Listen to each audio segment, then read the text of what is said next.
ওই জানো, আমার ওখানে হাত দিচ্ছ কেন? কেন বেবি, তোমার কি ভালো লাগছে না? না প্লিজ ছাড়ো ওটা, আমার কেমন যেন লাগছে। সোনালির কথা শুনে মুচকি একটা হেসে ওর কপালে আলতো করে চুমু দিয়ে বলি, আমাদের তো সম্পর্কটা অনেক দিন হলো, চলো না আজ আমরা রুম ডেট করি। কিন্তু আমাদের তো বিয়ে হয়নি সোনা, প্লিজ আমাকে যেতে দাও। বেবি, আমাদের সম্পর্ক 4 বছর হয়ে গেছে, প্লিজ আজকে একটু আদর করি। সোনালি আমার এমন আবদারে আর না করতে পারলো না, চুপচাপ আলতো করে আমায় জড়িয়ে ধরতেই সোনালিকে কোলে তুলে নিয়ে চলে যাই বিছানায়। তারপর সোনালিকে বিছানায় শুয়ে দিয়ে ওর কপালে চুমু দিতেই সোনালি শিউরে ওঠে, শক্ত করে জড়িয়ে ধরে আমায় চুমু দিতে লাগলো। 2 ঘন্টা পর সোনালিকে নিজের বুকের উপর নিয়ে শুয়ে আছি আমি আর সোনালি। আমার খোলা বুকে ওর হাতটা বুলিয়ে দিতে দিতে বলল, জান, তুমি এটা কি করলে আমার সাথে? এটা কি ঠিক হলো? আর ধুর, ওসব ভেবো না তো বেবি, তোমাকে আমি কত ভালোবাসি দেখলে না। হুম, আমিও ভালোবাসি বলেই তো আমার সব সম্পদ তোমাকে দিয়ে দিলাম। সোনালির কথা শুনে চুপচাপ ওর চোখ দুটোর দিকে তাকালাম। সোনালির চোখে জল ঝিকঝিক করছে, কিন্তু আমার সামনে সেটা ফেলছে না। আমাকে এভাবে ওর দিকে তাকিয়ে থাকতে দেখে সোনালি আমার চোখে আলতো করে চুমু দিয়ে বলে, ওই হবু বর, এভাবে আমার দিকে তাকিয়ে আছো যে? আজ সত্যিই সোনালি, তোমায় কেন যেন আমার বউ বউ লাগছে। ওর মজা করো না তো, আমাদের তো এখনো বিয়েই হয়নি, তো বউ হব কি করে? কেন, আমার বউ হবে না নাকি? সোনালি আমার কথাটা শুনে স্ট্যাচু হয়ে যায়। মুহূর্তে ওর মুখ থেকে লজ্জার ভাবটা কেটে গিয়ে ফ্যাকাশে বর্ণ ধারণ করে আর তোতলাতে তোতলাতে বলে, ওই, তোমার বউ হব না তো আর কার বউ হব শুনি? তাহলে ওটা বললে যে? সত্যিই তো বলছি, আমাদের বিয়ে হয়েছে নাকি যে বউ হব তোমার? বউ না হলেও স্বামীর আদর খেয়ে তোমার চেহারার পরিবর্তন হয়ে গেছে। হি হি হি। যাও দুষ্টু, এইসব কেউ বলে নাকি? জানো শোনা, তোমার বুকে ঘুমাতে কেন যেন খুব ভালো লাগছে, ইচ্ছে করছে এইভাবেই শুয়ে থাকি সারা জীবন। আমারও। এবার চলো সোনা, দুজনে স্নান করে নিই, বাবা মা আসার সময় হয়ে যাচ্ছে। আমার কথা শুনে সোনালি লাফিয়ে ওঠে আর কিছুটা অবাক হয়ে বলে, ওই ওই, তার মানে এটা আমার শ্বশুর বাড়ি? তো কি মনে হয় তোমার বউ? আমি ভাবলাম কার না কার বাড়ি।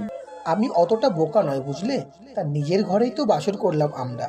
চুপ, বিয়ের পরই বাসর হয়, আর বিয়ের আগে আদর সোহাগ করলে সেটা হয় রুম ডেট। রুম ডেট হোক আর যাই হোক, আমার কাছে এটাই আমাদের বাসর। চুপ, আর লজ্জা দিও না তো, তোমার সামনে এখন থাকতে আমার লজ্জা করছে। স্বামীর কাছে লজ্জা কিসের বউ, চলো স্নান করব আমরা। কথাটা বলে সোনালীকে কোলে তুলে নিতেই সোনালী আমার গলা জড়িয়ে ধরে। আমিও সোনালীর ঠোঁট নিজের খুব কাছে পেয়ে টুক করে 4 ঠোঁট এক করে দিই। সোনালী প্রথমে নিজের মুখ সরিয়ে নিতে চাইলেও পরে ওই আমার মাথাটা চেপে ধরে কিস করতে থাকে। পাক্কা 10 মিনিট বাথরুমে কিস করার পর সোনালী আমার ঠোঁট ছেড়ে হাঁপাতে হাঁপাতে বলে, ওই শোনো, তোমার ঠোঁটে এটা কি দিয়ে আছো বলো তো? এত মিষ্টি, ইচ্ছে করছে আবার কিস করি। এটাই হলো বরের ভালোবাসার ঠোঁট, বুঝলে বউ, তাই তো এত মিষ্টি। কথাটা বলেই সোনালীকে জড়িয়ে ধরে শাওয়ারের নিচে গিয়ে দাঁড়াই। ঝর্ণার ঠান্ডা জল সোনালীর শরীর স্পর্শ করতেই সোনালী শিউরে উঠে শক্ত করে জড়িয়ে ধরে আমায়। আমিও পরম সুখে সোনালীকে জড়িয়ে ধরি। স্নান শেষ করে বাথরুম থেকে বের হয়ে সোনালী আর আমি কাপড় পরে নিই। তারপর, জান, তোমাকে একটা কথা বলবো? বলো। সত্যি বলছি, তোমাকে না পেলে আমার এই জীবন আর আমি আর রাখবো না। বাকিটা বলার আগেই সোনালীর ঠোঁটে হাত দিয়ে বলি, ব্যাস সোনা, আর বলতে হবে না, আমি তোমার ছাড়া অন্য কারো হব না, বুঝলে। চলো এখন আমার বাড়িতে ছেড়ে দিয়ে আসো। সোনালীকে নিয়ে ওর বাড়ির সামনে নামিয়ে দিতেই সোনালী চলে যায় সোজা ওর বাড়ির ভেতরে। কিছুটা অবাক হলাম, কারণ পাগলিটা একবারেও পিছন ফিরে তাকায়নি। অত শত না ভেবে বাড়িতে চলে আসে, আর বাড়িতে এসেই দেখি বাবা মা চলে এসেছে। আরে বাবা মা, তোমরা কখন এলে? কখন আবার, এইমাত্র আসলাম। তা বাবজান, বাসায় কেউ এসেছিল নাকি? বাবার কথায় ভরকে গেলাম। আমি কিছুটা থতমত খেয়ে বলি, কই কই না তো বাবা, কেউ আসেনি। তো এমন করছিস কেন? বাসায় কেমন একটা মেয়েলি গন্ধ। এই সূর্যের মা, তুমি কি পাচ্ছ না গন্ধটা? লুচ্ছা কোথাকার, সবখানেই মেয়েদের গন্ধ পাও তাই না? তোমার নাক আমি সেলাই করে দেব। কথাটা বলেই মা বাবাকে টেনে নিয়ে চলে যায় রুমে। আর আমিও চলে আসি রুমে। বিছানায় শুয়ে সোনালীকে নিয়ে কাটানো মুহূর্তের কথা ভাবতেই লজ্জায় লাল হয়ে উঠি আমি। এদিকে সোনালী বাড়ি গিয়েই সোজা ওর রুমে চলে যায়, যেটা দেখে সোনালীর মাও সোনালীর পেছন পেছন গিয়ে বলে, মা নীলা, তোর কি হয়েছে? এভাবে কিছু না বলে রুমে চলে এলি? কথাটা বলে সোনালীর চেহারার দিকে একমনে তাকিয়ে থাকে। আর সোনালী কিছুটা বিরক্তি নিয়ে বলে, এমনি মা। আমি যাচ্ছি, একটু পরে খেতে আয়। কথাটা বলে সোনালীর মা চলে যায়। আর সোনালী বিছানায় শুয়ে চোখে বালিশে মুখ গুজে কাঁদতে থাকে। ও ভাবতেই পারছে না ওর সাথে আমি এমন কিছু করে ফেলবো। ও হ্যাঁ, আপনাদেরকে পরিচয় দেওয়া হয়নি, আমি সূর্য, বাবা মায়ের একমাত্র সন্তান। বাবা ভোলানাথ চক্রবর্তী, পেশায় একজন বিজনেসম্যান, আর মা হাউসওয়াইফ। আর সোনালী আমার জানু কলিজা। ও নিজেও ওর বাবা মায়ের একমাত্র সন্তান। বাবা স্কুলের শিক্ষক আর মা হাউসওয়াইফ। সোনালীর সাথে আমার রিলেশনটা খুব ছোটবেলা থেকেই শুরু হয়েছে। ক্লাস 9-এ সোনালীকে প্রপোজ করি, পাগলিটাও সাদরে গ্রহণ করে। তারপর থেকেই একসাথে পথ চলা আমাদের। 9টা বছরের দুজনের অনার্স ফাইনাল ইয়ারের পরীক্ষা দিয়ে অবসরে সময় কাটাচ্ছি আর মন খুলে প্রেম করছি। রাত 12টার সময় শুয়ে আছি আর শুয়ে শুয়ে সোনালীর কথা ভাবছিলাম। এমন সময় ফোনটা বেজে উঠতেই দেখি সোনালীর ফোন।